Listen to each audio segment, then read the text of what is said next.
ఆ టికెట్లను నిర్ణయించే కమిటీకి మరి తెలంగాణ నుంచి ఉన్న ముగ్గురు కమిటీ మెంబర్లలో ఆయన ఒక మెంబరు, మరి రేవంత్, బట్టి ఉత్తమ్ కుమార్ రెడ్డి. మరి ఉత్తమ్ కుమార్ రెడ్డి కూడా భువనగిరి సీటు కోమటిరెడ్డి బ్రదర్స్ వాళ్ళ కుటుంబానికి ఇవ్వడానికి ప్రయత్నం చేస్తాడా, బయట వాళ్ళకి ఇవ్వాలని పట్టుబడతాడా అనే అంశాన్ని కూడా మనం ఇక్కడ గమనించాలి.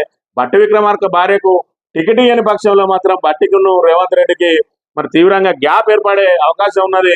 మరోవైపు కుటుంబంలో 3 టికెట్లు ఎట్లా ఇస్తామని చెప్పి తప్పించుకోవాలని చూసినప్పటికీ, చూద్దాం అనుకున్నా కూడా మరి ఇప్పటికే వెంకటస్వామి కుటుంబంలో వివేక్ అదేవిధంగా వినోద్ తో పాటు ఆయన కుమారునికి ఎంపీ టికెట్ ఇచ్చిన పరిస్థితి. ఇప్పటికే వాళ్ళిద్దరు ఎమ్మెల్యేలుగా ఉన్నారు. మరోవైపు మంత్రివర్గంలో కూడా పోటీ పడుతున్నప్పటికీ కూడా అదనంగా మళ్ళా ఎంపీ సీట్ ఇచ్చిన పరిస్థితి.